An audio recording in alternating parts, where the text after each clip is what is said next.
Hey everyone, today is June 4th, 2021.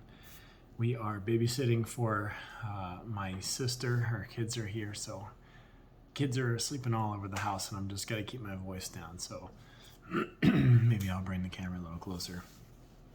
Sorry if it sounds like I'm whispering, but 5 kids sleeping upstairs, so don't want to wake them up.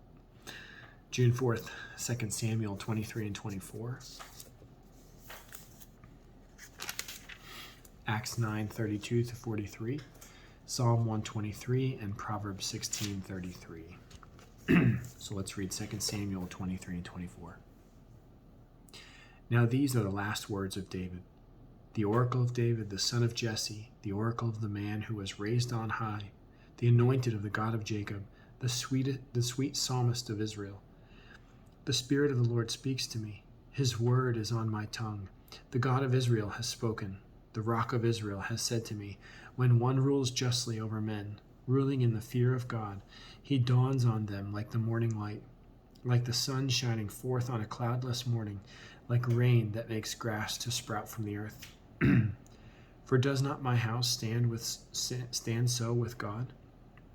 For he has made with me an everlasting covenant, ordered in all these things and secure.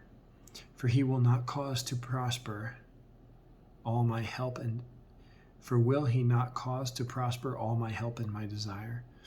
But worthless men are all like thorns that are thrown away, for they cannot be taken with the hand. But the man who touches them arms himself with iron and the shaft of a spear, and they are utterly consumed with fire. These are the names of the mighty men whom David had: Josheb-Basshebeth, a Tachmonite. He was the chief of the 3. He wielded his spear against 800, whom he killed at one time. And next to him, among the 3 mighty men, were Eleazar the son of Dodo, son of Ahohai. He was with David when they defied the Philistines, who were gathered there for battle, and the men of Israel withdrew. He rose and struck down the Philistines until his hand was weary, and his hand clung to the sword.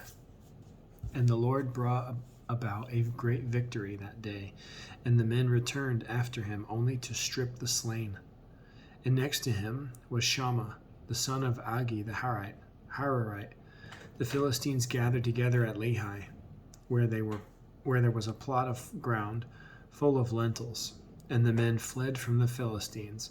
But he took his stand in the midst of the plot and defended it, and struck down the Philistines. And the Lord worked a great victory. And 3 of the 30 chief men went down and came about harvest time to David at the cave of Adullam, when a band of Philistines was encamped at the valley of Rephaim. David was then in the stronghold, and the garrison of the Philistines was then in Bethlehem. And David said longingly, "Oh, that someone would give me water to drink from the well of Bethlehem that is by the gate." Then the 3 mighty men broke through the camp of the Philistines and drew water out of the well of Bethlehem that was by the gate, and carried it and brought it to David. But he would not drink of it. He poured it out to the Lord, and said, "Far be it from me, O Lord, that I should do this. Shall I drink the blood of the men who went at the risk of their lives?" Therefore he would not drink it. These things the 3 mighty men did. Now Abishai, the brother of Joab, the son of Zeruiah, was chief of the 30, and he wielded his spear against 300 men and killed them, and won a name beside the 3. He was the most renowned of the 30, and became their commander, and he did not attain to the 3. And Benaiah, the son of Jehoiada, was a valiant man of Kabzeel, a doer of great deeds. He struck down 2 Ariels of Moab.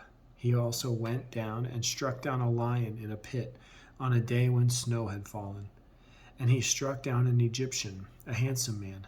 The Egyptian had a spear in his hand, but Benaiah went down after him with a staff and snatched the spear out of the Egyptian's hand and killed him with his own spear.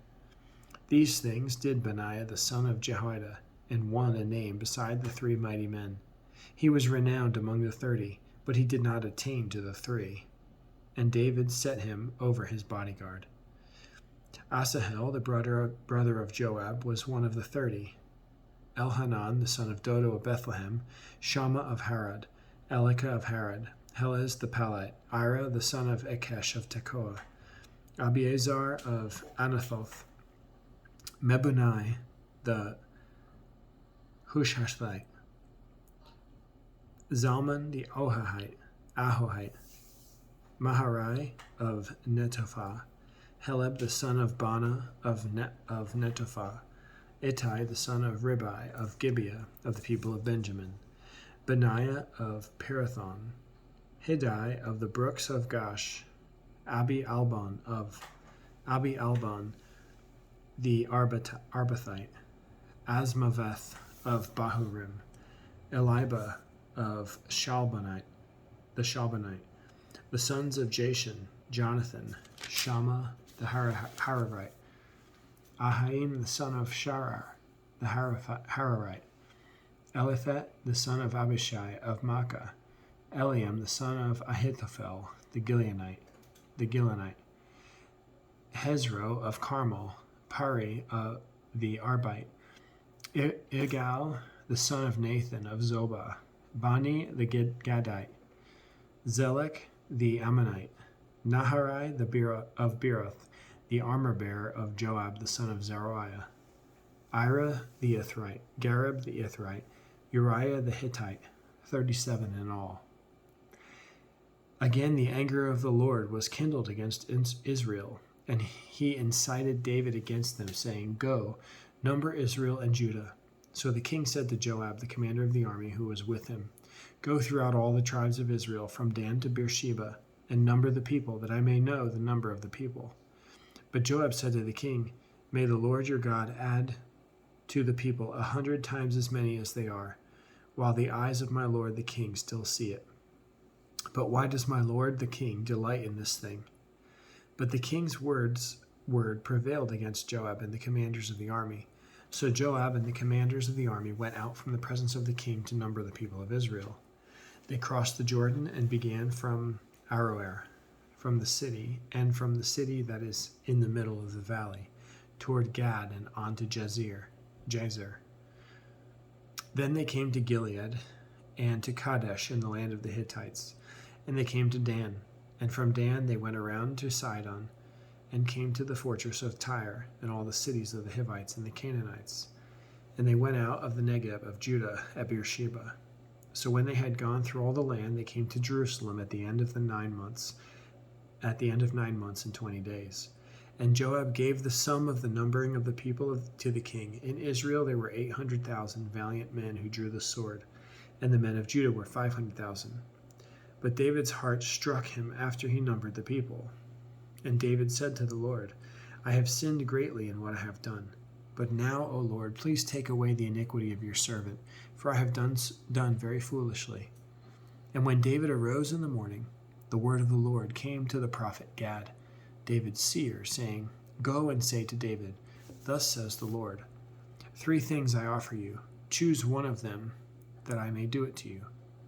So Gad came to David and told him, and said to him, Shall 3 years of famine come to you in your land?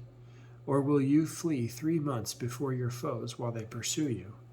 Or shall there be 3 days' pestilence in your land? Now consider and decide what answer I shall return to him who sent me. Then David said to Gad, I am in great distress. Let us fall into the hand of the Lord, for his mercy is great.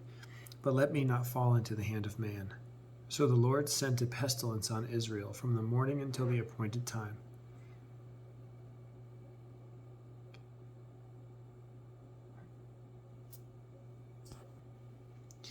And there died of the people of Dan to Beersheba 70,000 men. And when the angel stretched out his hand towards Jerusalem to destroy it, the Lord relented from the calamity, and said to the angel who was working destruction among the people, It is enough. Now stay your hand. And the angel of the Lord was by the threshing floor of Araunah the Jebusite. Then David spoke to the Lord while he saw the angel who was striking the people, and said, Behold, I have sinned, and I have done wickedly. But these sheep, what have they done? Please let your hand be against me and my father's house, and against my father's house. And Gad came that day to David and said to him, Go up, raise an altar to the Lord on the threshing floor of Araunah the Jebusite. So David went up at Gad's word, as the Lord commanded. And when Araunah looked down, he saw the king and his servants coming on toward him. And Araunah went out and paid homage to the king with his face to the ground. And Araunah said, Why has my lord the king come to his servant? David said, To buy the threshing floor from you, in order to build an altar to the Lord, that the plague may be averted from the people. Then Araunah said to David, Let my lord the king take and offer up what seems good to him. Here are the oxen for the burnt offering, and the threshing sledges, and the yokes of the oxen for the wood. All this, O king, Araunah gives to the king. And Araunah said to the king, May the Lord your God accept you.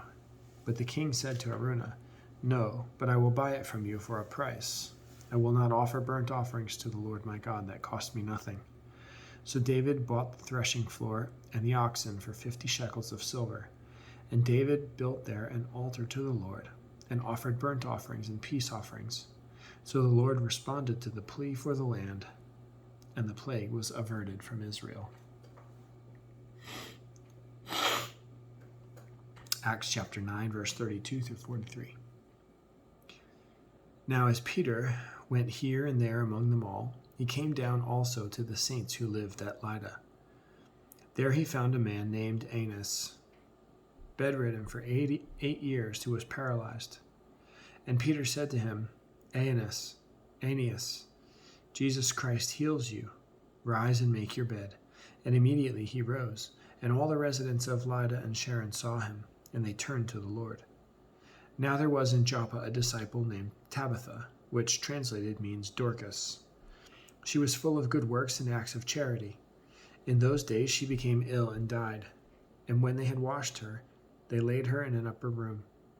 Since Lydda was near Joppa, the disciples, hearing that Peter was there, sent 2 men to him, urging him, Please come to us without delay.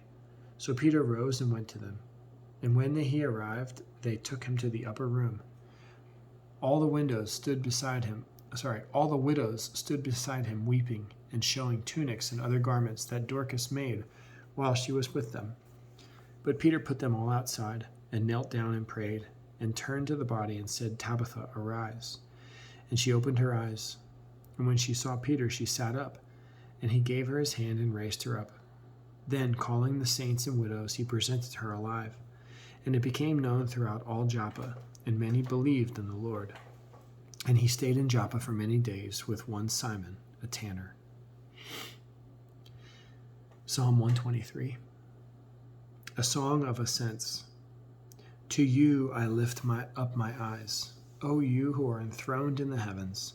Behold, as the eyes of servants look to the hand of their master, as the eyes of a maidservant to the hand of her mistress, so our eyes look to the Lord our God, till he has mercy upon us.